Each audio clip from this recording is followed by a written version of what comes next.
Baik, kita mulai ya. Kita mulai Pak Ketum nih. Yuk, siap. Baik. Bismillahirrahmanirrahim. Assalamualaikum warahmatullahi wabarakatuh. Alhamdulillahirabbil alamin wassalatu wassalamu ala asrofil anbiya'i wal mursalin wa ala alihi wa sahbihi ajmain. Asyhadu an la ilaha illallah wa asyhadu anna Muhammadan abduhu wa rasuluh la nabiyya ba'da. Yang saya hormati Pak Ustadz Adian yang telah hadir di forum pengajian KBPI pada pagi ini, juga kepada Kanda Pak Ketum, Kang Nasrullah, juga bapak-bapak, ibu-ibu yang hadir pada pengajian pagi ini. Mas Tris tuh datang tuh Mas Tris. Oh ya, juga kepada Mas Tris yang alhamdulillah sudah bergabung di forum pengajian PPKBPI, juga Bapak Ibu yang tidak bisa saya sebutkan satu-satu yang saya muliakan. Puji dan syukur kita panjatkan kehadirat Allah Subhanahu wa taala. Shalawat dan salam semoga tercurah kepada junjungan kita Habibana wa Nabiyana Muhammad sallallahu alaihi wasallam. Allahumma sholli ala. Bapak Ibu yang berbahagia yang kami muliakan, alhamdulillah pada pagi ini kita hadir di forum pengajian PPKBPI Jumat 3 September 2021 yang juga insya Allah telah hadir juga Bapak Ustadz Dr. Adian Husaini yang insya Allah akan menyampaikan paparannya. Kita niatkan thalabul ilmi, kita niatkan silaturahmi. Untuk mempercepat kegiatan pengajian ini, marilah kita buka dengan membaca basmalah bersama-sama. Bismillahirrahmanirrahim. Kami persilahkan kepada Bapak Ustadz Dr. Adian untuk memulai kajian dan nasihat-nasihatnya. Dipersilahkan. Terima kasih. Bismillahirrahmanirrahim. Assalamualaikum warahmatullahi wabarakatuh. Waalaikumsalam. Alhamdulillahirabbil alamin wassalatu wassalamu ala asyrafil anbiya'i wal mursalin wa ala alihi wa sahbihi ajma'in. Amma ba'd. Rabbi shrah li sadri wa yassir li amri wal 'uqdatam min lisani yafqahu qawli. Para al-mukarramun, ya, bapak-bapak, ibu-ibu, ustadz semua, alhamdulillah pada pagi hari ini saya bisa menghadiri majelis yang mulia ini, ya, dan saya minta maaf karena kemarin itu saya hari pertama ngantor di Kramat 45 di Dewan Dakwah, pagi sampai menjelang maghrib begitu. Pulang masih ada acara lagi sampai jam 10 malam, mengisi acara Masjid Al-Irsyad. Nah, tiba-tiba pagi ini agak meriang gitu. Nah, tadi barusan nih, alhamdulillah sudah dikerok biasa tradisional gitu ya. Ini sudah lumayan agak mendingan. Hadirin rahimakumullah, tema yang diminta kita bahas ini adalah tentang tantangan dakwah di era digital ya. Sebetulnya kita sudah sama-sama maklum lah, kalau ini dijelasin juga nggak terlalu artinya masalahnya sudah maklum ya, sudah. Saya pernah tahun 2017 atau 2018 saya lupa ya, diundang bukan sebelumnya 2015-an diundang pemerintah Malaysia untuk waktu itu zaman masih Perdana Menterinya sebelum Mahathir itu siapa itu, Tun Razak ya, Najib. Ada satu institusi di Institut Al-Wasatiyah di bawah Perdana Menteri itu.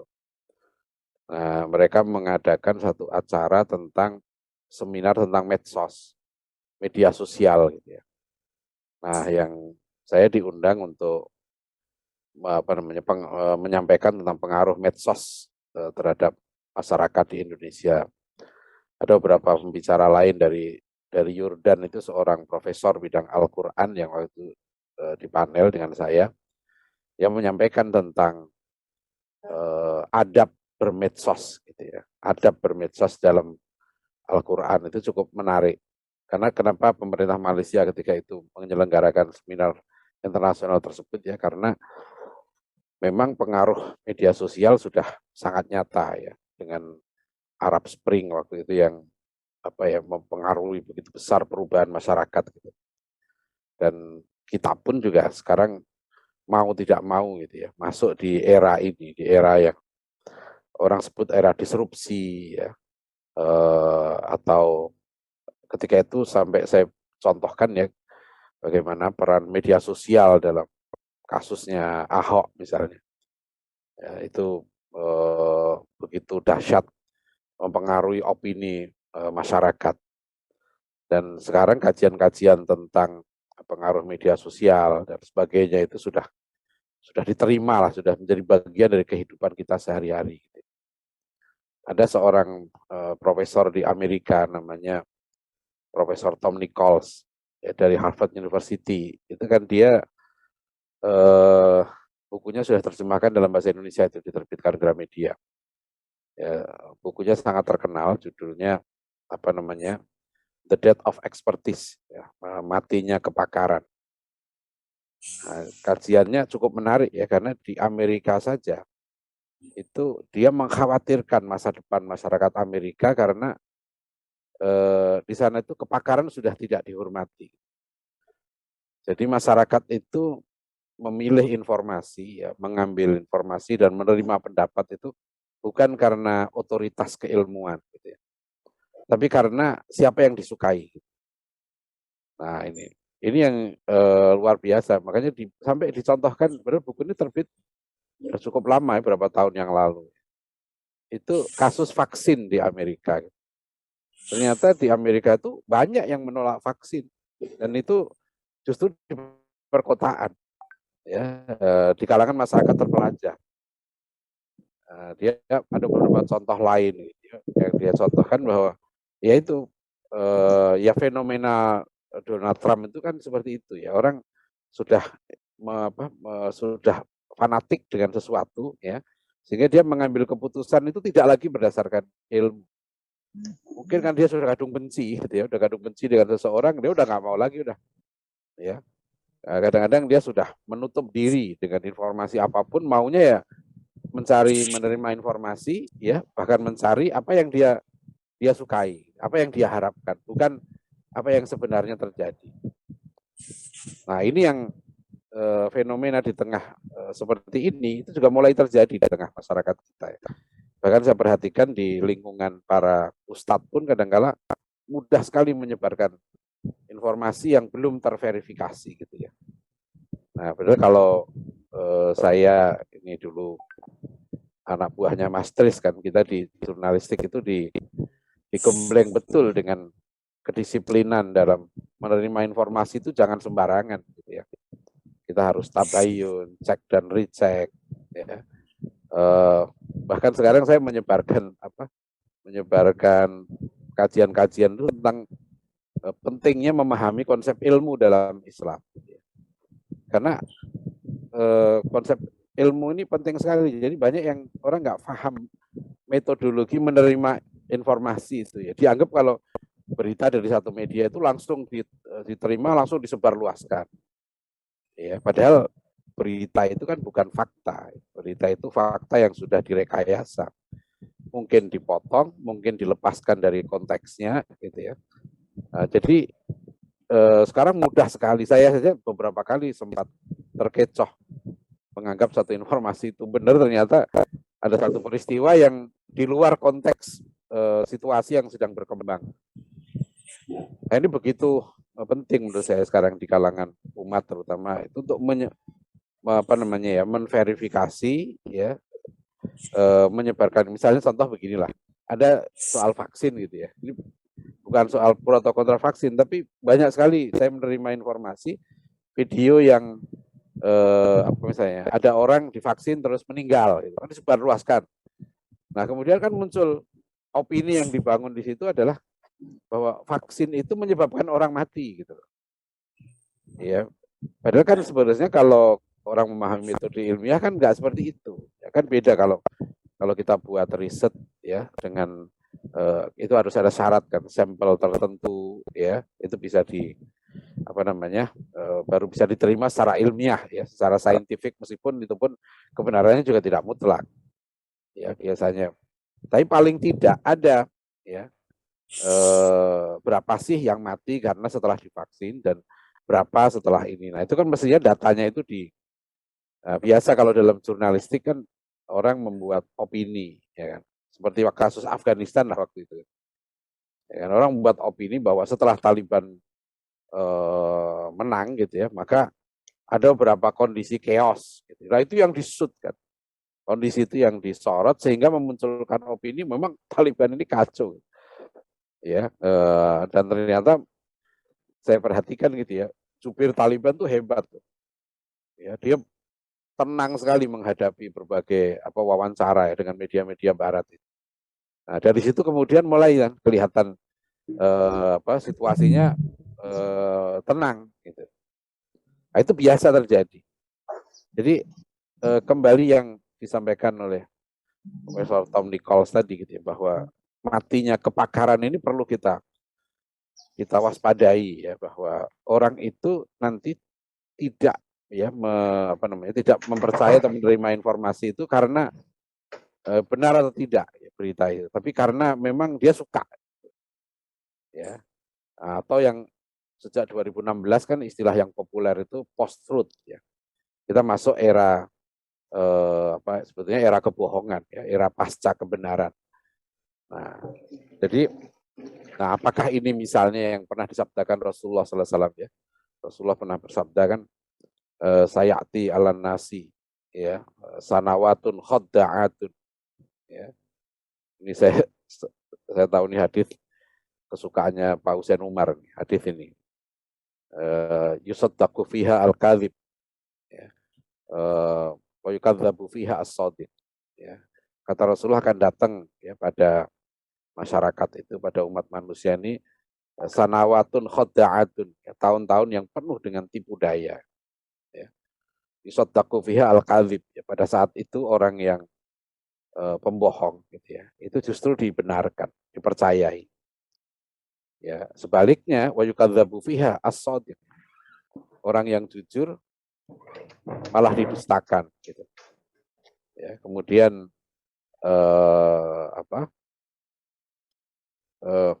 wa yu'tamanu fiha al-khain ya. Di orang-orang yang berkhianat gitu ya, justru itu yang dipercayai. Ya, diberikan amanah. Ya, sebaiknya wa yukhawanu fiha al-amin. Sebaiknya orang-orang yang terpercaya malah tidak diberikan amanah. Wa yang tiqu ala nasi arwaibidah. Dan yang bicara pada manusia itu adalah arwaibidah. Rasulullah menyebut, sahabat Nabi bertanya, siapa itu arwaibidah ya Rasulullah? Rasulullah mengatakan arwaibidah adalah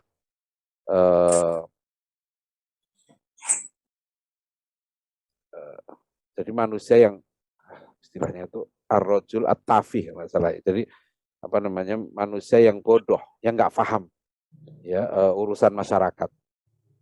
Nah, sekarang ini kan kita lihat saja ya bagaimana satu masalah yang semua sekarang orang berpendapat ya, semua yang tidak punya otoritas ilmu pun sekarang berpendapat ya, merasa berhak untuk bersuara gitu ya. Saya kadang-kadang sampai males saja ngelihat ya komen-komen satu berita kan sekarang ini kalau di media online itu ya kan dikomentari di bawah, semua orang bicara di ya paham nggak paham itu merasa paham. Nah ini yang sangat berbahaya sebenarnya, ini yang memunculkan ya kondisi chaos itu di situ sebetulnya, confusion ya, kondisi kekacauan ilmu ya, karena sudah kepakaran itu nggak dihormati lagi, ilmu itu nggak dihormati lagi ya, orang hanya melihat ya karena dia populer gitu ya, maka dia layak dipercaya. Nah disinilah makanya kita tidak heran melihat suatu pendapat tuh cepat sekali berubah. Ya. Opini ini digiring ke sini, ya, nanti berubah lagi, begitu ada peristiwa baru berubah lagi. Nah saya kira dalam kondisi begini ya kita tetap perlu berpegang kepada ketentuan Allah ya. Ya ayyuhalladzina amanu idza ja'akum fasiqun binaba'in fatabayyan. Ya, bahwa kita diperintahkan kalau datang ya, orang-orang fasik bawa berita gitu, maka tabayyunlah ya. Kalau Profesor siapa Amin yang waktu itu panel dengan saya di Kuala Lumpur itu mengartikan fatabayyanu itu. Beliau bilang ada qiraat lain gitu yang menyebut itu fatasabbatu. Ya, jadi fatabayyanu itu juga bisa dibaca fatasabbatu. Jadi tetapkanlah, pastikanlah. Ya. Jadi kalau ada orang bawa berita, ya, apalagi jelas orangnya fasik, gitu. Orang fasik ini orang yang tidak bisa dipercaya lah, orang jahat lah, gitu. Orang suka bohong. Dalam rawi hadis itu disebut kadzab, dia penipu. Gitu. Nah kalau orang sudah masuk kategori kadzab ini, ya dia penipu itu, maka ya fatabayyan, ya jangan langsung dipercaya, gitu ya. Tapi juga jangan langsung ditolak. Nah ini juga. Kadang-kadang ada juga yang saya perhatikan karena udah benci gitu ya. Apa aja yang benar dari sini itu ditolak. Nah ini mohon maaf, saya juga ada beberapa yang apa namanya, misalnya begini ya, pernah waktu itu apa ya Pak Jokowi itu pas bulan puasa gitu ya, menyerukan sholat apa, pokoknya sholat lah gitu, pokoknya bagus lah apa namanya ucapan presiden itu. Gitu. Tapi langsung itu di media sosial gitu ya, itu jadi bahan apa ya, bahan ledekan. Nah itu apa tuh menurut saya juga tidak boleh ya. Kalau kita, karena ini Allah mengingatkan kita apa namanya, wala yajrimannakum syana'anu qaumin ala alla ta'dil, ya aidilu huwa aqrabu littaqwa. Ya janganlah kebencianmu pada satu kaum gitu ya, kemudian menyebabkan kamu berlaku tidak adil, ya. Aidilu, ya ini ayat ini indah sekali ya.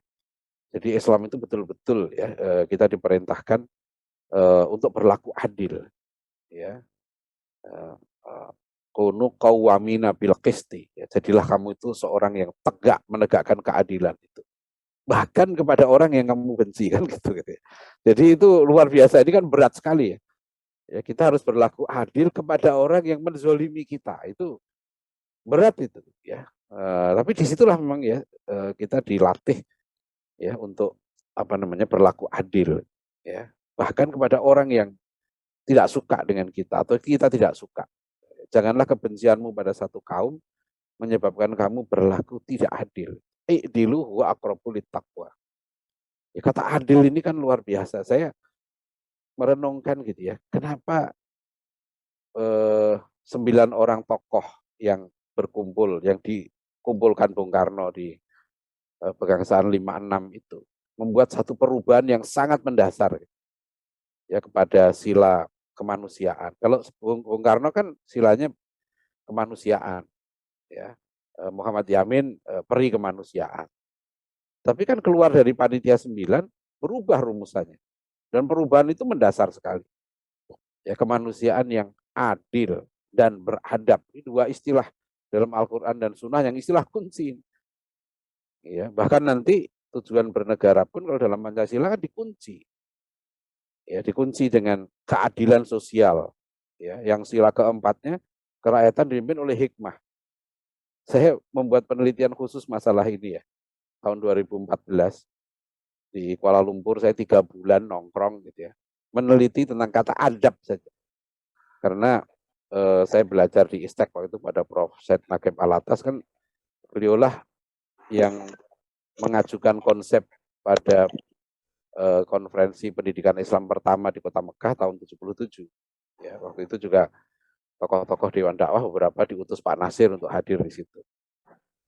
Said Naqib Alatas itu konsepnya tahun 77 sudah menyampaikan bahwa the central crisis of Muslim today is loss of adab. Itu tesis beliau. Akar krisis yang menimpa umat Islam ini adalah hilang adab, loss of adab.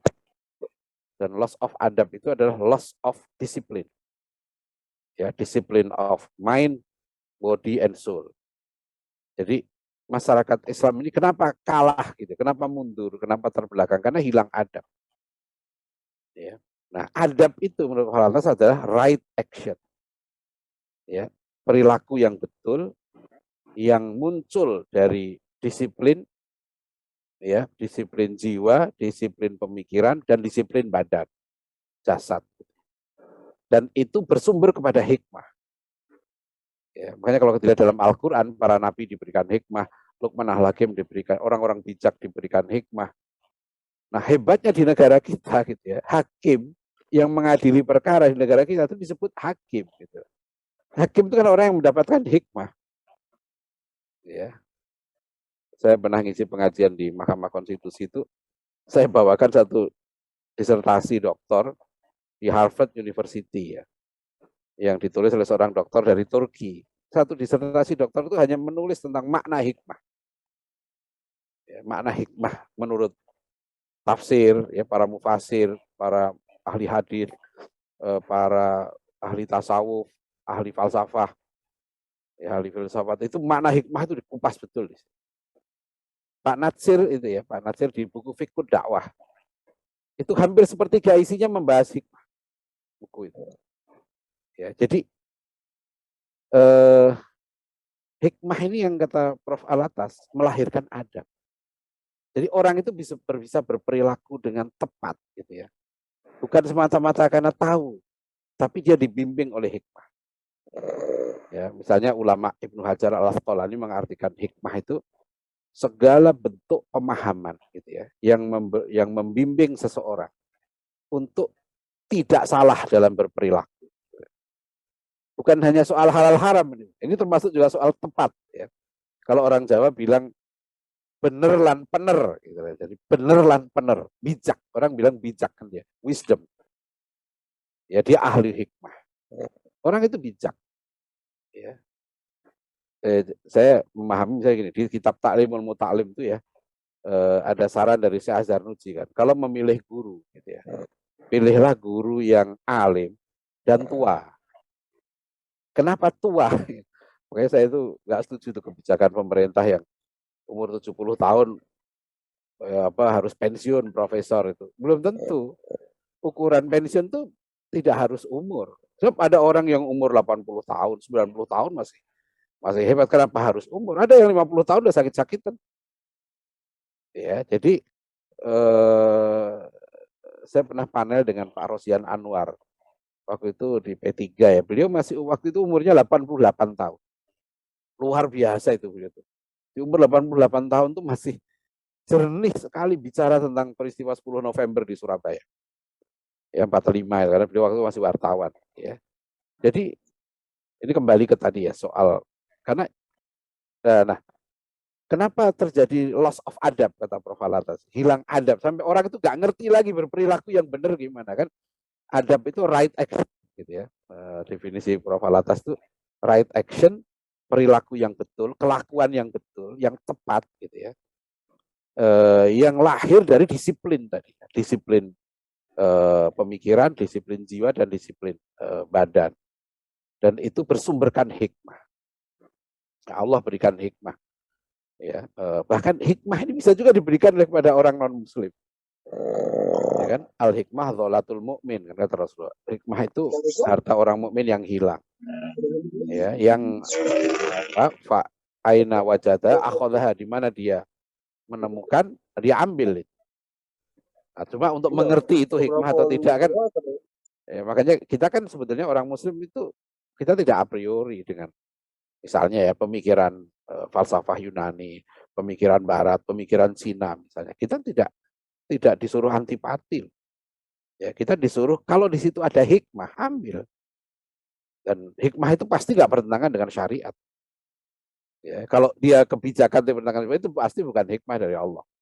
Ya, nggak mungkin karena hikmah ini kalau bahasa Pak Natsir beliau mengambil definisi dari Muhammad Abduh itu bagus sekali. Ya semacam ilmu yang sudah terverifikasi. Jadi ilmu itu sudah menyatu dalam dirinya. Bahkan gini, contoh ya guru yang diberikan hikmah dalam mendidik murid-muridnya itu guru yang dia sudah sangat terlatih ya menangani masalah anak. Ya, saya melihat dengan mata kepala sendiri misalnya contoh itu orang seperti Pak Arif Rahman gitu ya. Saya kenal beliau itu sejak saya jadi wartawan waktu itu. Saya lihat sendiri gimana cara beliau mendidik murid-murid SMA Lab School gitu ya. Cara beliau bermain voli bareng dengan anak-anak. Itu menurut saya dia guru yang diberikan hikmah. Dia pendidik. Nah, gitu.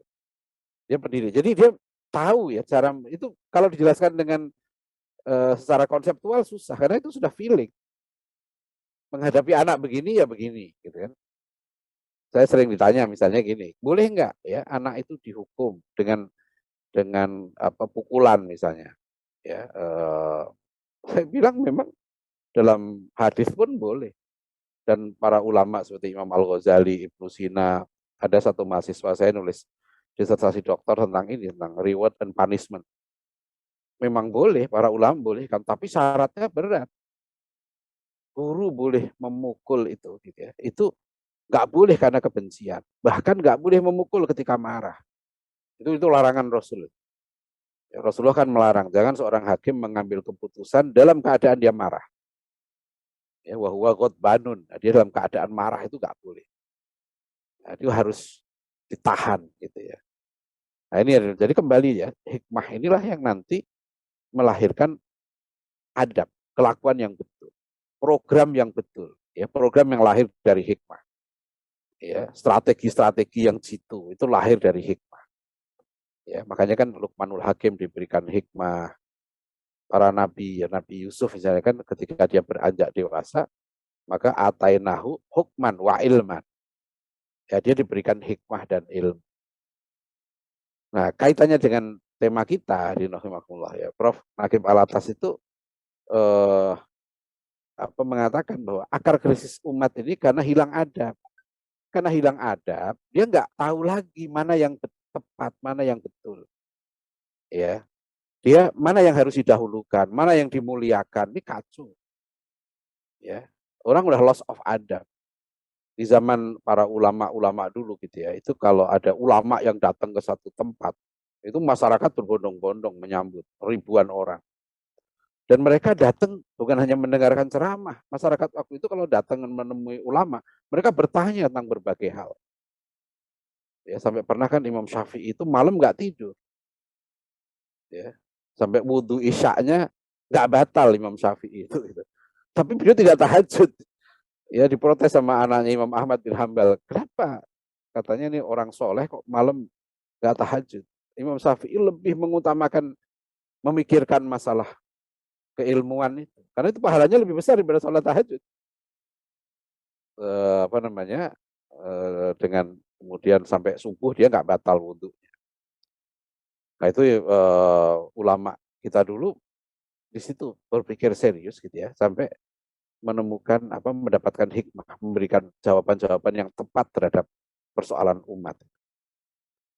Nah kata Prof. Alatas begini teorinya, kalau adab itu ditegakkan maka terwujudlah al-adalah. Ya. Jadi misalnya dalam surat At-Tahrim ayat 6 ya kan. Itu kan Allah perintahkan ya ayyuhalladzina amanu qu anfusakum wa ahlikum naro. Wahai orang yang beriman jagalah dirimu dan keluargamu dari api neraka. Gimana cara jaga keluarga gitu ya supaya nggak masuk neraka itu gimana? Di tafsir Ibnu Katsir dijelaskan. Kata Ali bin Abi Thalib ya, cara menjaga supaya keluarga itu semua masuk surga, gak ada yang masuk neraka itu dua saja caranya. Satu adibuhum, kedua wa'allimu. Ya, satu adalah adab, tanamkanlah adab. Ya, jadi adibuhum itu maknanya adabayu adibu ta'diban itu menanamkan adab, inculcation of adab. Atau bahasa kita bisa juga disebut inculcation of akhlakul karimah. Ya, jadi adab ini sebetulnya realisasi dari akhlakul karimah. Karena akhlak itu ada dua. Ada akhlakul karimah, ada akhlakul mazmumah. Ya. Yang banyak dipakai kan teorinya Al-Ghazali atau Ibnu Miskaweh ya. Ada buku baru yang bagus tuh yang ditulis oleh Ibnu Haitham. Tahdzibul Akhlak, bukan buku baru karena Ibnu Haitham mendahului Imam Al-Ghazali. Beliau meninggal 1040 Masehi. Tapi di samping ilmuwan yang hebat yang disebut Bapak Optik ini, Ibnu Haitham juga menulis kitab Tahdzibul Akhlak, pendidikan akhlak. Nah, dalam konsep Ibnu Haytham Al-Ghazali itu selalu dikatakan akhlak itu adalah halun fin nafsi. Akhlak itu kondisi jiwa yang rosihatun, yang kokoh. Yang dari kondisi jiwa yang kokoh itu anha tasduru al-af'alu.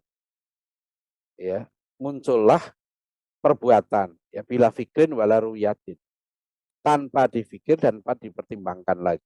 Jadi akhlak itu adalah jiwa yang kokoh yang melahirkan perbuatan tanpa dipikir lagi. Nah, kalau perbuatannya baik namanya akhlakul karimah. Kalau perbuatannya buruk namanya akhlakul madmumah. Nah, ketika akhlakul karimah itu dia direalisasikan dalam bentuk perbuatan, itu namanya adab. Kayak sekarang Al-Azhar itu, sekolah Al-Azhar seluruh Indonesia itu. Ya, saya pernah diminta ngisi seluruh kepala sekolah SMP SMA-nya. Itu kan dia menggunakan jargonnya sekarang beradab dan berprestasi. Gitu ya. Nah, waktu saya bilang nggak apa-apa pakai adab atau akhlak juga nggak apa-apa. Nah, hari ini saya nggak terlalu lama di definisi. Jadi keluar adab itu. Kalau itu ditegakkan adab ini, terciptalah al-adalah. Al-adalah adalah keadilan di mana segala sesuatu ada pada tempatnya yang betul. Itu namanya al-adalah. Maka para ulama kan mengatakan berlaku adil itu adalah wat usyai'in ila mahalihi, meletakkan sesuatu pada tempatnya. Nah, ini sebetulnya yang umat Islam itu sederhana kok. Kita itu semakin kita itu dididik ya, semakin kita berilmu, maka kita harus menjadi manusia yang semakin adil. I'dilu huwa aqrabu littaqwa. Ketika kita adil, kita tahu meletakkan pada tempatnya. Kan misalnya di Al-Quran menggambarkan bahwa yang paling mulia itu yang takwa. Ya kan? Yang paling mulia itu orang takwa. Inna akramakum indallahi atqakum. Kalau di masa jahiliyah yang disebut karim, mulia itu bukan yang takwa. Yang waktu itu dimuliakan masyarakat adalah para selebriti, terutama penyair, gitu ya, keturunan bangsawan, orang yang preman, yang pasukannya banyak, ya, yang kaya. Nah, itu yang sebagai VIP-nya lah kalau sekarang. Orang paling mulia, bukan orang yang takwa. Ya, sekarang pejabat, asal pejabat ya dimuliakan, gitu ya. Dibilang yang terhormat, wakil rakyat. Gitu. Dia terhormat tuh semasa jadi anggota DPR. Ya, setelah nggak jadi anggota DPR tuh nggak dihormati, nggak dipanggil yang terhormat lagi. Gitu. Ya, jadi akhirnya seharusnya kan yang dihormati itu kursinya. Ya saya bercanda, saya bilang harusnya yang dipanggil itu yang terhormat kursi wakil rakyat beserta yang mendudukinya. Ya, karena ketika begitu dia nggak duduk di kursi itu dia nggak terhormat lagi sudah. Ya, kan begitu orang kita ini nggak menjabat dicaci maki. Ya karena dia tidak terhormat. Tapi kalau orang itu ya punya memang orangnya terhormat, dia nggak menjabat pun tetap hebat kan, tetap dihormati. Ya contoh Pak Habibie lah, ya kan. Pak Habibie dia punya kepribadian meskipun Pak Habibie nggak menjabat sebagai presiden, ya kan, tetap orang hormat sama Pak Habibie karena dia dihormati bukan karena sesuatu di luar dirinya. Ini bagus sekali Buya Hamka menulis masalah ini di buku beliau pribadi itu ya. Bagaimana seorang manusia terhormat itu apanya? Karena dirinya, dia menjabat gak menjabat, kalau dia memang mulia, dia mulia. Nah ini sekalian, saya mau cerita tadi tentang soal, karena kita ya di era digital ini ya, informasi ini. Ini yang hilang sekarang itu loss of adab. Hilang adab. Jadi orang tidak tahu lagi gimana mendudukkan ilmu. Ya, bahkan masalah ilmu aja nggak tahu adab. Nabi perintahkan cari ilmu. Ya. Tapi karena kacau ini ya, ranking-ranking universitas gitu, itu menteror betul. Saya itu anggota senat di 2 kampus ya, di UIK Bogor dengan di Sekolah Tinggi Ilmu Dakwah Muhammad Natsir. Itu berapa kali kampus saya ingatkan gitu ya, tolong jangan menyebut kampus kita ini ranking 126. UIK Bogor ini dulunya pernah ranking 99 ya, terus tahun kemarin turun 126. Nah, kemudian kampus ini buat kerjaan gitu ya, yang sangat detail lah, saya sampai apa ya, dulu ada 7 standar, sekarang tambah lagi 9 standar. Karena saya sudah 2 kali ya, 2 periode mimpin program doktor, jadi apa namanya, kalau di akreditasi itu ngalami lah bagaimana hal-hal yang sangat teknis. Ya, saya kemarin makanya nulis artikel tentang dibubarkannya BSNP oleh Mendikbud ini. Ya, saya berharap bahwa badan baru yang dibentuk ini nggak seketat dulu lagi bikin standar gitu ya. Sampai standar, kenapa pendidikan kita itu untuk bikin kampus nggak boleh mahasiswanya di bawah 20. Kalau di bawah 20 harus di merger. Saya bilang itu kan konsep pabrik. Kalau konsep pendidikan itu semakin sedikit muridnya semakin bagus. Ya kan? Jadi saya ngobrol panjang dengan Profesor Nanang Fatah ya di UPI Bandung. Beliau dulu juga ngajar di UIK. Prof Nanang Fatah itu bilang, saya yang setuju itu Pak Adian, hanya standar kompetensi lulusan aja. Yang lain-lain itu fleksibel. Ya. Saya punya TK di rumah itu sudah 21 tahun. Karena di rumah, ya di dalam rumah saya, lahannya itu nggak sampai 500 meter. Dulunya akreditasinya A. Kemudian datang aksesor yang ya pokoknya apapun prestasinya, asal tanahnya nggak sampai 500 meter, ya harus B. Gitu. Jadi kaku sekali membuat standar itu. Jadi saya melihat ini gimana nih pendidikan ini. Ya, saya bilang, saya dosen, kenapa saya harus ngajar 14 kali? Apa rasionalnya? Ada mahasiswa saya yang saya ketemu 2 kali dia udah paham kok. Tapi aturannya harus 14 kali. Gitu. Jadi ini bukan pendidikan, ini pabrik. Ya, jadi harus masuk sekian, prosesnya seperti ini, ya, keluar itu. Ya. Sampai yang termasuk yang berat kecewa itu waktu kami diundang di MPR ya, membahas tentang pendidikan lembaga pengkajian MPR itu. Di samping kanan saya duduk Profesor Satrio Sumantri Brojonegoro itu yang dulu Dirjen Dikti. Beliau nulis paper judulnya apa? Mempertanyakan cetak biru pendidikan Indonesia. Saya yang heran ini orang pernah jadi Dirjen Dikti selama 8 tahun. Itu mempertanyakan cetak biru pendidikan Indonesia. Nah, dia melihat ini kok perguruan tinggi kita ini sudah seperti pabrik. Bukan tempat untuk mendidik manusia lagi. Nah, jadi saya kembali ke situ. Jadi kita hilang adab, nggak ngerti, Pak, memilih kampus yang baik itu apa. Lalu kalau bagi kita orang Islam, yang paling penting itu kan iman takwa. Saya menolak itu. Saya di mana-mana di Depok saya bilang, kalau orang nanya kampus terbaik mana di Depok, kampus saya punya pesantren saya At-Taqwa College, anak saya nomor 5 sekarang kuliah di tempat saya. Ya, anak saya nomor 1 di lulus IPB, nomor 2 lulus Al-Azhar, 3 UI, 4 lagi kuliah di UNS. Nah, anak saya nomor 5 saya masukkan ke kampus di Wandakwah.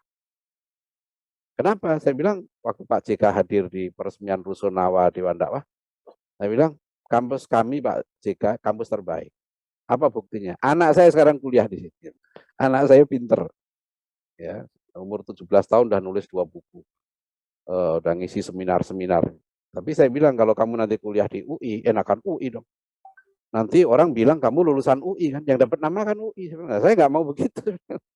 Karena saya udah biasa begitu berpikir. Anak saya ini dulu SD pinter, SD negeri terbaik di Depok. Saya keluarkan. Saya didik sendiri di rumah, di ruang tamu. Ya, karena saya punya mahasiswa hebat, S3, dia baca kitabnya bagus, bahasa Inggrisnya bagus, akhlaknya bagus, guru sekolah internasional. Ya keluar kan. Saya bilang saya lebih percaya kamu daripada sekolah. Ya, dan saya lihat hasilnya dari kelas 5 SD dia didik sampai sekarang sudah kuliah di Dewan Dakwah. Ya. Nah, anak saya ini 18 tahun sekarang saya jadikan asisten saya. Asisten untuk mengajar. Jadi hadirin rahimakumullah ya, sebenarnya hilang adabnya kayaknya nggak ngerti, Pak. Menilai mana sih yang baik. Selalu diunggul-unggulkan, bahwa akhirnya apa yang terjadi? Ya, semua lembaga Islam yang bikin perguruan tinggi itu masih memandang kampus terbaik itu UI. Kampus terbaik itu adalah IPB, ITB. Saya tidak mengatakan UI itu jelek ya. Saya 5 tahun ngajar di Salimba itu di Pasca Sarjana. Bagus UI itu. Coba saya bilang ke teman-teman, dulu Pak Nasir buat kampus yang pertama loh di Indonesia dengan Bung Hatta. Ya, orang pertama yang merumuskan, yang nulis makalah tentang universitas Islam, itu kan Pak Natsir, 7 tahun sebelum berdirinya kampus pertama. Nah, karena informasi yang salah, gitu ya, akhirnya orang Islam sendiri nggak percaya dengan lembaganya sendiri. Nah, tapi saya juga bilang, jangan kita kemudian enak-enakan dong. Kalau kita buat kampus, gitu ya, ya harus kita serius sih, ya. Dosen-dosennya harus serius, ya. Ngajar juga harus serius, kualitas dosennya juga harus kita tingkatkan untuk menunjukkan bahwa kampus kita bagus. Ya, jadi begitu juga sekolah. Karena kerjaan saya sering ngisi di berbagai sekolah Islam. Kalau saya tanya, mana sekolah terbaik di kota ini gitu. Itu anak-anak SMA Islam. Kalau saya tanya gitu masih jawab, ada berapa jawab, oh ini apa namanya yang SMA 1. Saya tanya, kenapa SMA 1 itu bagus? Oh, karena dia banyak yang lulusannya diterima di perguruan tinggi negeri. Nah, ini saya bilang, jadi kamu sekarang sekolah di sekolah Islam, ya kan? Terus kamu bilang yang bagus yang sekolah lain. Terus ngapain lagi pakai nama Islam? Ya, saya pernah ngisi satu universitas di Jakarta, Universitas Islam, baru dapat izin, dapat fakultas kedokteran gitu. Saya ngisi dosen-dosennya, saya bilang, kalau Bapak Ibu mohon maaf ya, nggak ada semangat, nggak ada cita-cita untuk mengalahkan Fakultas Kedokteran UI. Menurut saya lebih baik ditutup dari sekarang. Karena nanti ya kalau kita sendiri sudah nggak percaya dengan apa yang kita buat, ya kita nggak akan pernah maju. Ini yang seorang tokoh Yahudi yang masuk Islam ya, terkenal tuh, aktivis kampus tahun 80-an, jadi buku wajib ini. Ya, Muhammad Asad yang nulis buku Islam at the Crossroads. Nah, itu kan tahun 82 diterjemahkan oleh Pustaka Salman ITB ya, dengan judul Islam di Simpang Jalan. Itu ada kata-kata Muhammad Asad yang bagus sekali di situ. Saya sering kutip kata-kata beliau. Ya, no civilization can prosper or even exist after having lost this pride and the connection with its own past. Jadi kata Muhammad Asad, satu peradaban itu nggak akan berkembang atau bahkan akan eksis peradaban itu jika peradaban itu hilang kebanggaannya terhadap dirinya, having lost this pride and the connection with its own past, dan putus dari sejarah. Saya di situ memahami mengapa Haji Agus Salim gitu, mendidik hampir semua anaknya, kalau nggak salah 9 orang itu nggak disekolahkan sama sekali. Ya, salah satu Haji Agus Salim kan bilang kan, pendidikan Barat ini seperti lumpur. Ya, yang beliau khawatirkan anak-anak ini hilang kebanggaannya dan bangga dengan Belanda. Sampai Pak Rum nulis artikel bagus tuh di buku terbitan LP3IS ya. Mr. Muhammad Rum itu nulis tentang Haji Agus Salim. Karena Pak Rum itu heran sekali, Haji Agus Salim anaknya umur 4 tahun sudah lancar bahasa Belanda. Ternyata Haji Agus Salim itu anaknya lahir aja dididik dengan bahasa Belanda. Dan luar biasa kata Pak Rum, anak Haji Agus Salim ini sampai ada seorang Belanda, dia dimarahi sama anaknya karena orang Belanda ini bilang begini, bahasa Belanda Bapak kamu tuh bagus sekali, ngomongnya seperti orang Belanda.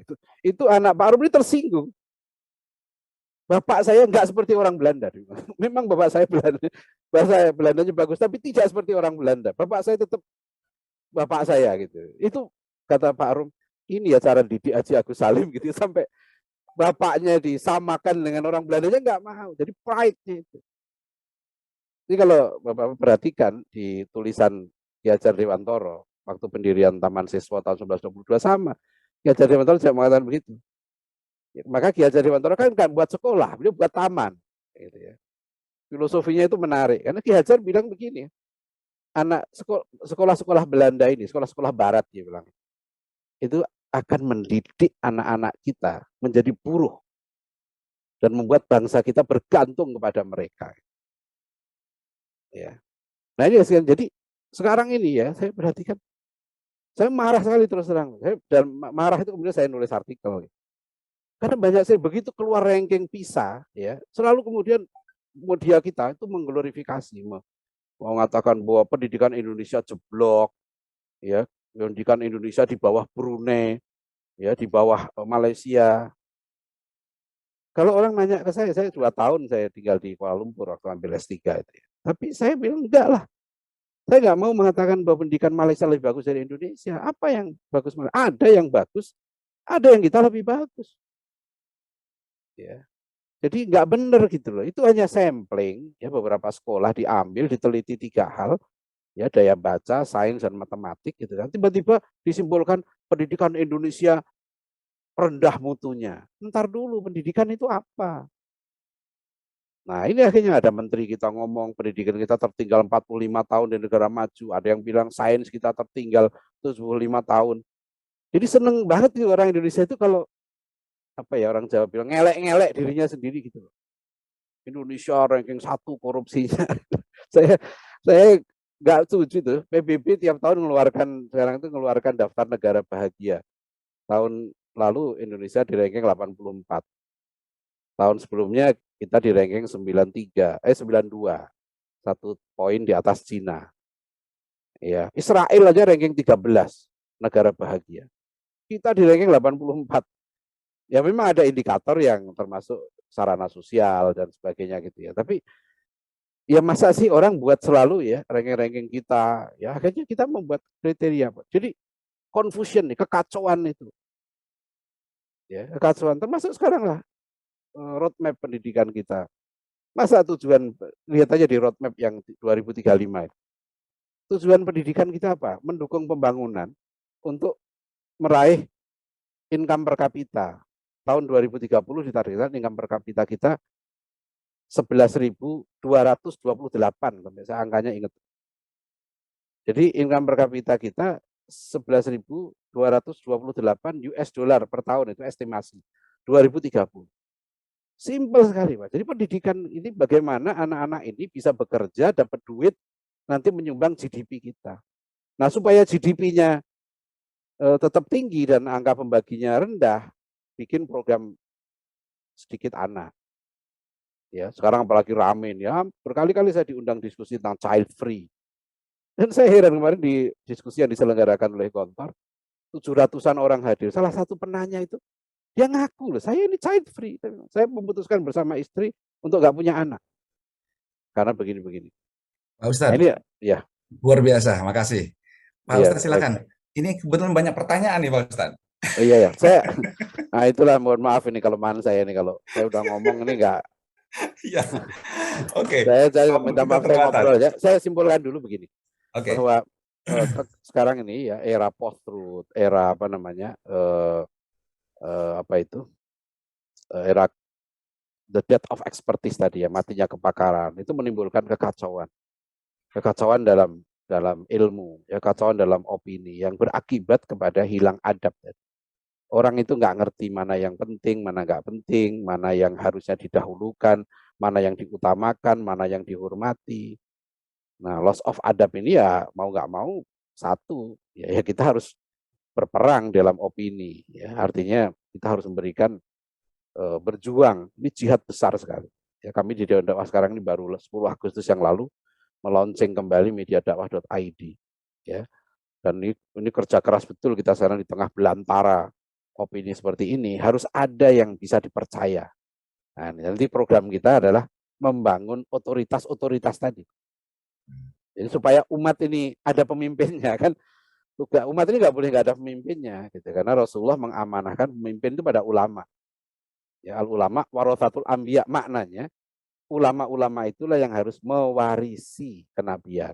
Ya, Nabi sudah wafat, ya kan. Tapi nggak boleh dong umat ini tanpa pemimpin, dan Rasulullah mengamanahkan pada ulama. Ulama supaya ulama itu jadi rujukan ya ulamanya harus pinter.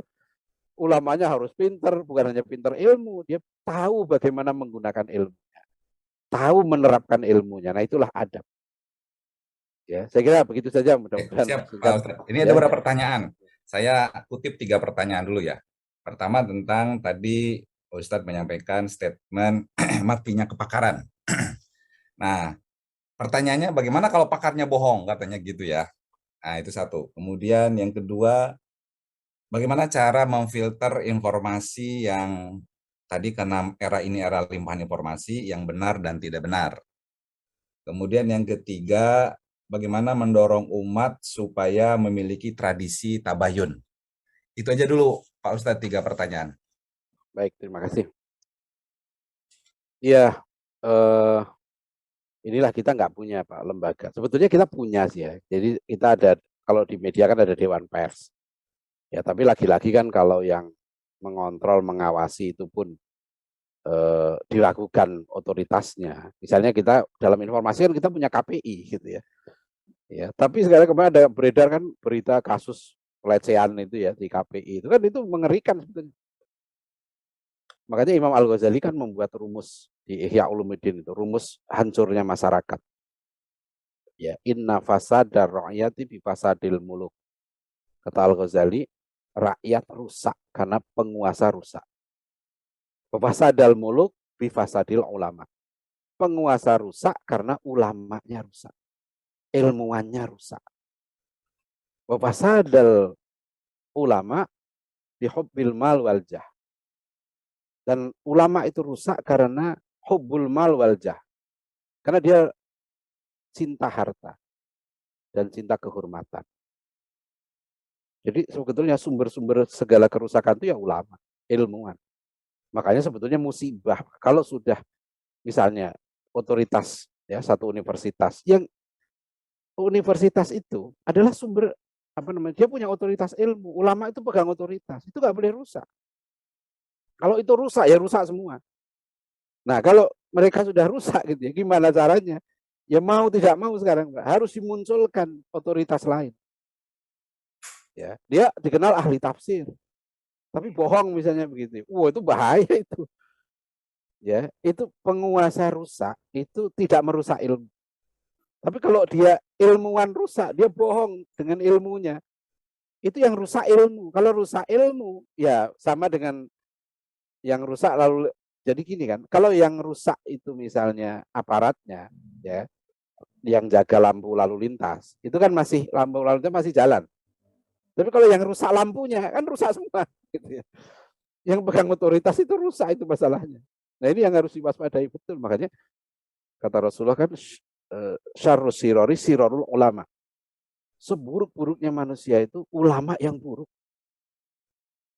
Itu ya. Jadi kalau sudah ilmuwan ulama itu ya, itu rusak, dampaknya kemana-mana. Karena dia otoritasnya rusak tadi. Nah, jadi kalau sudah bohong gitu ya, nah kita tahunya bohong. Bohong itu ada 2 Pak. Ya, dia sengaja atau tidak. Apalagi sekarang gini, kalau itu kita baca di media, nah itu hati-hati juga. Nah, ini pertanyaan berikutnya juga begitu, ya.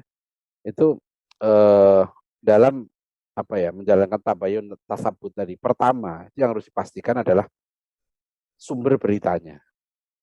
Jadi kalau kita menerima berita itu sumbernya dari mana? Saya berkali-kali beberapa ustadz itu saya ingatkan ya, menyebarkan berita begini. Saya lihat aja ujungnya. Dari mana dia ngambil ini? Ya. Oh, ngambil dia dari satu berita. Nah, satu berita itu dia media yang dikenal atau tidak. Ada kan seorang link-link banyak sekali yang kita nggak kenal. Nah, itu hati-hati juga. Nah, kalau misalnya ada berita misalnya Republika gitu ya. Nah, Republika dikenal. Kemudian yang kita lakukan berikutnya adalah cek juga ke media yang lain. Ya, apa itu eksklusif untuk media itu saja atau yang lain? Karena kalau misalnya ya kan dikatakan di situ menteri ini mengatakan dalam acara jumpa pers. Nah, media itu ngutipnya benar nggak? Untuk tahu itu cek media yang lain.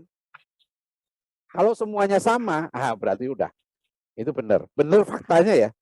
Tapi apakah konstruknya semuanya benar belum tentu. Makanya saya sering mengingatkan teman-teman, ya tolong jangan mengambil keputusan dan atau menilai seseorang berdasarkan berita media. Kita harus cek. Ya, saya sering dulu kalau misalnya ada berita tentang FPI begini-begini, saya telepon ketuanya. Ini benar seperti ini. Gitu. Nah, kalau kemudian saya dapat penjelasan, ada misalnya waktu itu kan ada penggerbekan berita di media, wah ada orang dipukuli oleh FPI di ini. Saya tanya orang FPI, kenapa itu terjadi? Oh, itu begini Ustaz, masalahnya waktu kafe itu digerebek, tempat apa maksiat itu digerebek gitu, ada laki, mereka lari dari kamar mandi, laki perempuan di kamar mandi itu sembunyi, dibuka mereka digebukin gitu ya. Nah, emang salah, tapi udah terjadi ya udahlah. Berarti kan nggak ada kesengajaan. Akhirnya waktu setelah itu kan banyak kasus seperti itu, Laskar FPI dibubarkan. Jadi kita harus tabayun ya ke berita itu. Jadi nggak cukup hanya baca media. Ya, ini ada misalnya begini kan, karena wakil presiden itu jarang ngomong, muncullah kemudian kan nggak, terus bilang wakil presiden itu nggak ngerjain apa-apa. Saya tanya dari mana antum tahu kalau wakil presiden tidak berbuat apa-apa? Bagaimana kalau wakil presiden itu bukan Pak Maruf Amin sekarang? Kalau wakil presiden itu misalnya siapalah begitu ya, Ahok misalnya.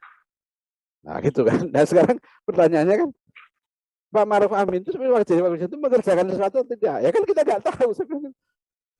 Karena media nggak meliput, bukan berarti dia nggak bekerja. Nah ini yang saya bilang juga teman-teman DPR kan, antum masalahnya masyarakat tuh lihat antum waktu tidur, saya bilang itu. Waktu antum tidur itu baru langsung masuk berita. Antum berjuang di sini, lobby sana, lobby sini, kan masyarakat nggak tahu. Nah tugas politisi sebetulnya kan mempiarkan dirinya. Jadi harus tabayun di situ. Jadi media. Jadi pertama itu tasabut ya, pastikan sumbernya itu benar. Bahwa berita itu benar, ada. Benar.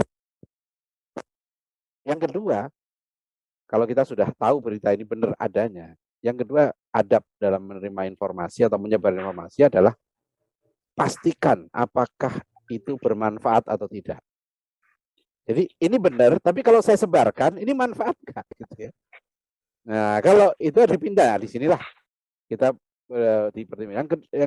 Yang ketiga, kalau sudah oh ya benar nih beritanya, tapi kemudian bermanfaat, tanya lagi, bermanfaat ini untuk semua orang atau untuk sebagian? Nah di sini, ini kebijakan.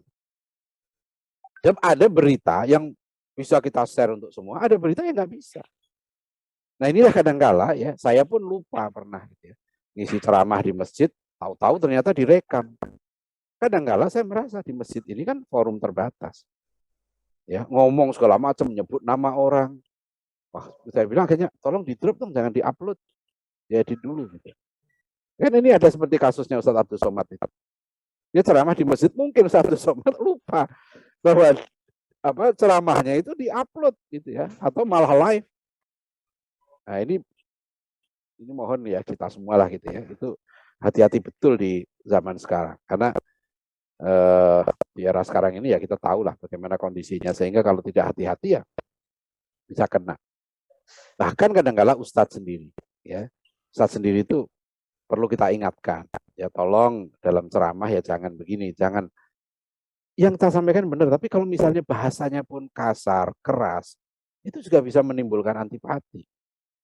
Karena kita mah dalam Al-Quran diperintahkan untuk pada Fir'aun saja, ya, faqula lahum qaulan layyina.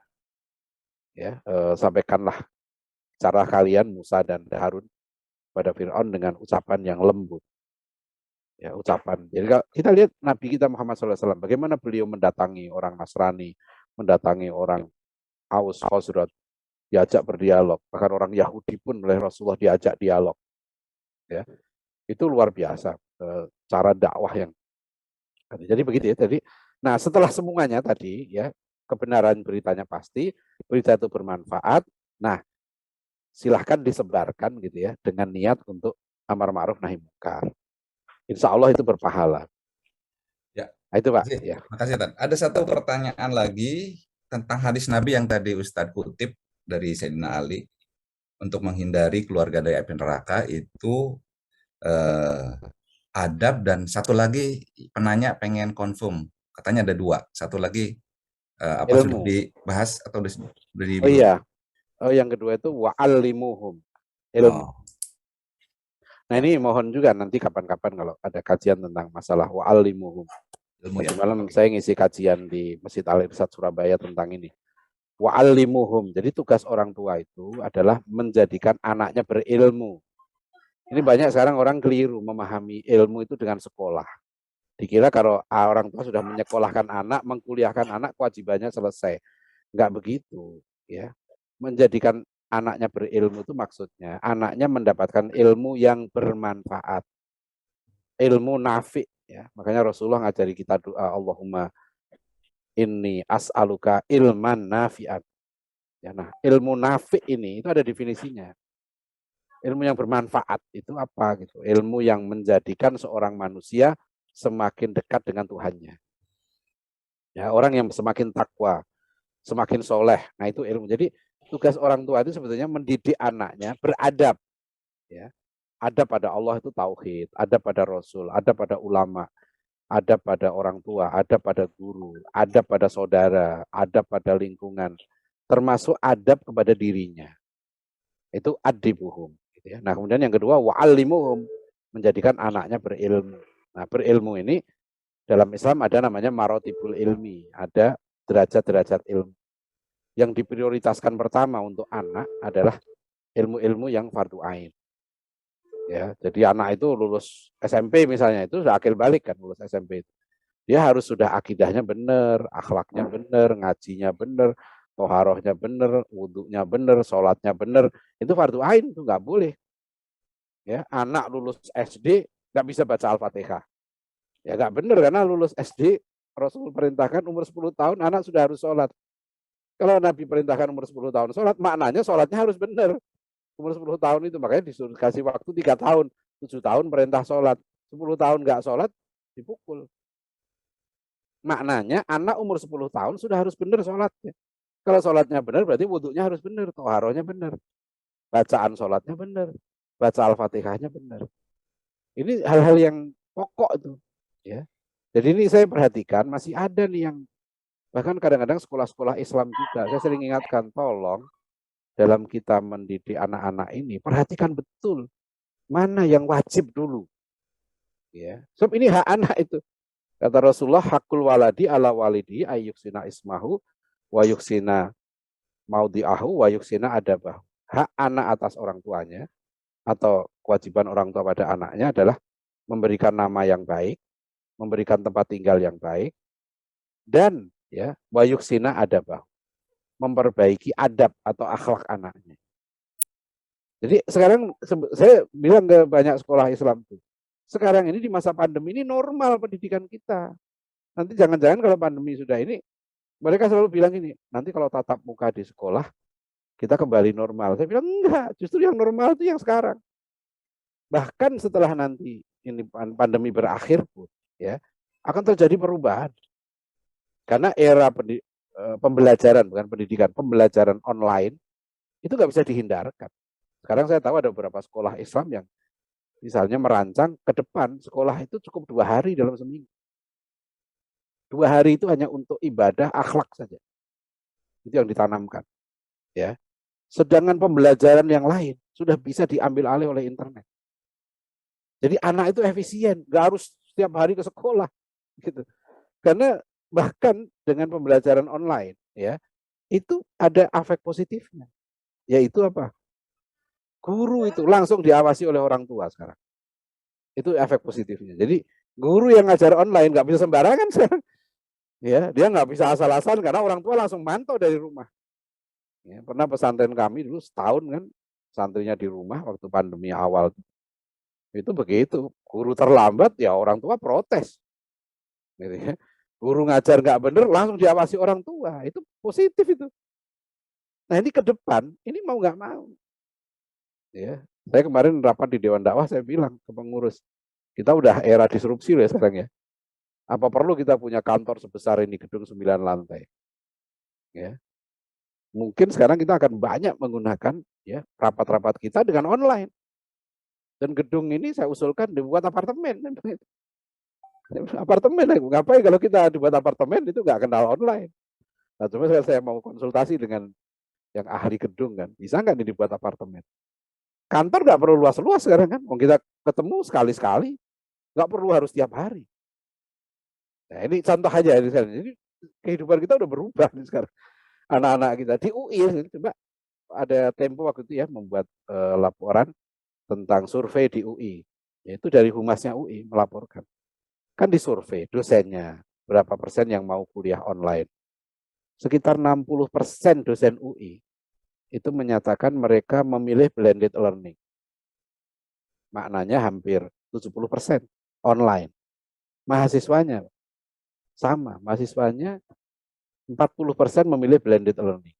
30% memilih full online.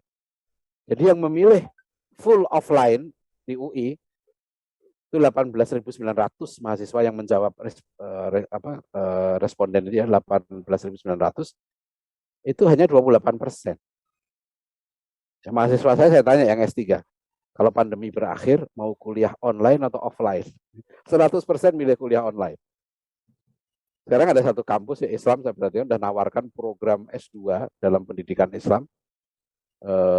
Itu kampus terkenal tuh. Itu full online. Ya. 18 juta sampai tamat dengan tesis, hanya datang waktu wisuda. jadi dari daftar sampai ujian tesis itu semua online. Datang waktu wisuda saja nanti kalau. Itu hanya 18 juta. Artinya dia sudah selesai. Ini model. Nah kalau orang sekarang saya bilang, makanya kalau orang mau sekarang ini pendidikan masih berpikir yang lama, hanya cari gelar, rugi banget. Ya ini. Jadi itu Pak sekarang ini bahkan pernah di PKPRMI waktu itu saya sampaikan ya bahwa kalau kita ini ya di era sekarang ya ini peluangnya besar banget. Ada 3 institusi kita yang bisa menjadi the real university, kampus yang sebenarnya, yang bisa mendidik mahasiswa dengan hebat. Satu namanya keluarga, kedua masjid, ketiga pesantren. 3 institusi ini yang harus disiapkan menjadi institusi pendidikan yang sebenarnya. Karena apa? Anak sekarang dari TK sampai S3 sudah bisa di rumah dengan online. Dia mau kuliah ke Amerika bisa, mau ke Eropa bisa. Cuma sekarang kan nggak bisa lagi orang mau untuk mendidik akhlaknya gimana? Iya kan? Jadi sekarang peluangnya masjid, peluangnya apa? Rumah. Oke. Ya, Oke, keluarga. Terima kasih. mantap, Pak. luar biasa. Ya. Saya kasih kesempatan nih. Ini sebenarnya udah waktu udah habis. Ada yang mau bertanya atau komentar? Satu atau 2? Adakah? Silakan. Oke. Ada ya. Oke. Oh, boleh. Satu orang. Iya. Bu Tuti, silakan. Bu Tuti. Iya. Punten ini pakai kamuflase foto lagi Ya, silakan Bu Tuti. Assalamualaikum Ustadz. Waalaikumsalam warahmatullahi wabarakatuh. Ujung penyampaian Ustadz, saya satu saja pertanyaan. Bahwa era sekarang membuat kita melek digital. Pendidikan lebih banyak online dibandingkan offline. Satu saja pertanyaan saya, ketika main di online katakan, di mana ruang untuk penyampaian sikap, attitude, psikomotorik kepada anak didik, terutama untuk level sekolah SLTP ke bawah. Bisakah pembentukan attitude, akhlak, hanya cukup dengan online saja? Benar bahwa orang tua mendampingi anak di rumah, tapi tidak bisa kita pungkiri bahwa selama ini dari banyak era, anak itu mendengar apa kata gurunya dibandingkan hanya oleh orang tua. Kata bu guru, bunda, kata pak guru, ayah. Nah, jadi itu saja. Siap. Jadi pembentukan sikap itu apakah cukup hanya dengan online saja? Terima kasih. Assalamualaikum. Waalaikumsalam. Terima kasih. Silakan, Ustaz. Ya nggak bisa, jelas nggak bisa.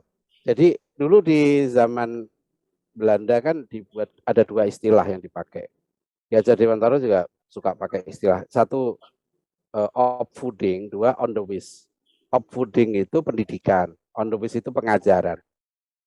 Jadi makanya Ki Hajar tahun 28 sudah nulis artikel model pendidikan nasional yang ideal itu pesantren. Saya tagih nih Nadiem Makarim gitu loh. Jadi kenapa pesantren? Karena kata Ki Hajar ada interaksi.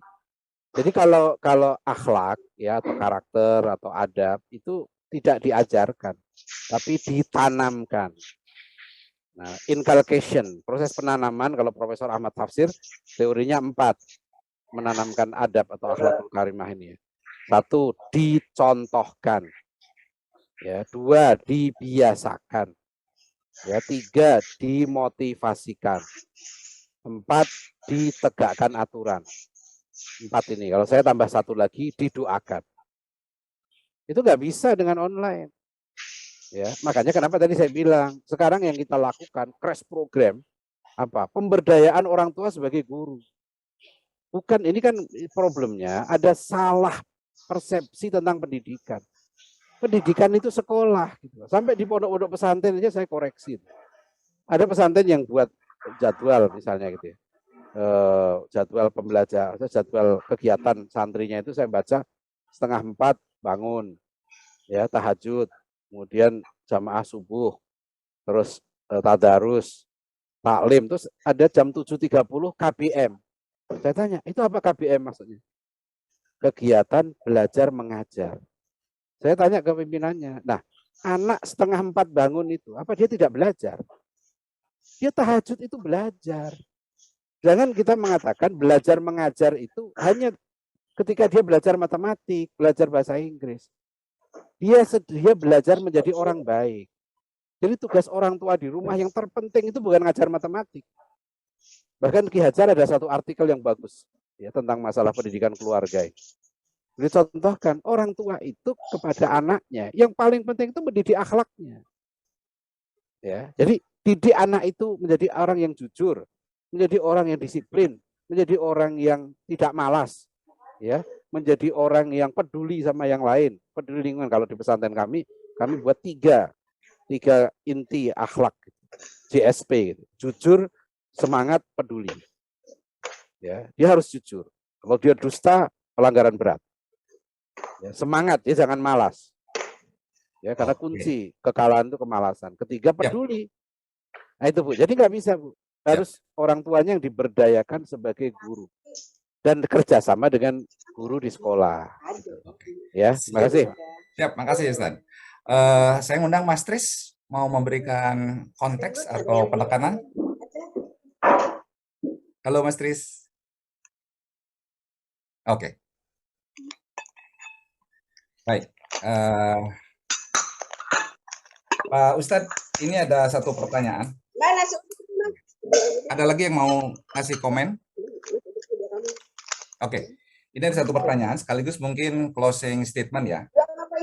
Jadi, bagaimana metode dakwah yang pas untuk era digital ini? Mungkin semacam closing statement aja, Pak. Monggo, Pak. Silakan, Pak. Baik, terima kasih. Jadi, Pak, tadi ya, karena tantangan kita itu sama. Setiap zaman manusia itu selalu melihat siapa yang didengar ya. Jadi tugas kita sekarang ini adalah melahirkan ulama-ulama atau guru-guru yang punya otoritas, ilmu dan akhlak yang tinggi. Ya, kami di Dewan Dakwah ini sekarang sedang kesulitan dana, sedang kesulitan uang terus terang di pandemi ini. Tapi program yang kami tidak hentikan adalah kaderisasi ulama. Baru tadi malam kami seleksi dari 100 lebih, kami seleksi kepilih 13 orang. Ya, meskipun hanya dana ada 10 orang, saya bilang enggak apa-apa lah, 13 kita carikan. Dan 13 orang ini kami camp, karena bahasa Arabnya harus bagus, mereka harus pesantren, mereka kita kasih program beasiswa S3, tapi yang penting mereka harus diasramakan, dipesantrenkan. Dan itu kita harus lahirkan. Karena kalau kita melahirkan satu orang ulama, dia akan mewakili ribuan yang lain. Jadi masalah kita bukan hanya di level pendidikan anak, itu betul masalah. Tapi yang lebih penting sekarang ini, ya, jangan lupakan itu. Ini sebenarnya yang dilakukan oleh Barat. Mengapa Barat memberikan beasiswa kepada orang-orang terbaik kita ya sampai S3? Ya karena mereka mengharapkan kan akan menjadi orang-orang yang punya otoritas yang dipercaya. Nah, saya perhatikan di kalangan umat, di kalangan kita ini masih belum kepedulian. Banyak masjid-masjid kita punya duit banyak, miliaran, ya, tapi yang dia perhatikan gedungnya. Ya, beberapa saya usulkan, tolonglah perhatikan ulama-ulama ini, tingkatkan kualitas mereka, bimbing mereka untuk buat riset, ya, bimbing mereka untuk meningkatkan ilmunya, kemampuan menyampaikannya, public speakingnya, bahasanya, itu harus diperhatikan. Ya, karena Rasul perintahkan kita memang untuk melahirkan ulama-ulama itu kan. Ulama-ulama itu kan nggak turun dari langit. Ulama itu produk pendidikan. Jadi itu menurut saya di era sekarang ya, nah tentu setelah kita punya orang-orang yang cukup, otoritas ilmu yang cukup gitu ya, akhlak yang tinggi ya. Nah, baru kemudian kita perlu media ya. Jadi kalau kita buat banyak media tapi kita nggak punya orang yang berkualitas ya susah ya. Jadi dua itu saya kira Siap. Yang paling penting sekarang adalah ini yang dulu dilakukan oleh para ulama di masa perang salib ya, Imam Al-Ghazali, Syekh Abdul Qadir Al-Jilani.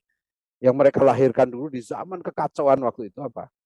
Melahirkan satu lapis ulama baru. Ini yang Pak Nasir juga mengatakan kan di mengutip Dr. Newen Huis. Kemajuan suatu bangsa ditentukan oleh sekelompok guru yang ikhlas berbuat untuk bangsanya. Nah, itu jadi guru yang hebat itulah sebetulnya kunci ya kebangkitan umat kita. Terima kasih pada Bapak-bapak, Ibu-ibu semua ya. Terima kasih atas kesempatannya, mudah-mudahan bermanfaat dan mohon maaf atas segala kekurangan. Wabillahi taufik wal hidayah. Assalamualaikum warahmatullahi wabarakatuh. Waalaikumsalam. Terima kasih, mohon maaf kepada sahabat-sahabat yang masih mau memberikan komen. Ini waktu kita udah terbatas, mungkin nanti bisa disampaikan di lain kesempatan. Terima kasih kepada Pak Ustadz Dr. Raden Husaini yang telah memberikan teks dan konten dan ilustrasi yang luar biasa. Bahkan mungkin nanti kita perlu juga membahas yang lebih detail tentang pendidikan. Tadi sangat inspiratif ya. Ini adalah media silaturahmi dan mediator ilmu. Alhamdulillah telah hadir di forum ini 143 orang ya. Mudah-mudahan ini menjadi jalinan silaturahmi di antara kita, khususnya keluarga besar PI. Baik, Bapak Ibu sekalian, kita akhiri pengajian ini dengan membaca doa akhir majelis bersama-sama. Subhanakallahumma wa bihamdika asyhadu an la ilaha illa anta astaghfiruka wa atubu ilaik. Assalamualaikum warahmatullahi wabarakatuh. Waalaikumsalam warahmatullahi wabarakatuh. Terima kasih Bapak Ustadz Adian Husaini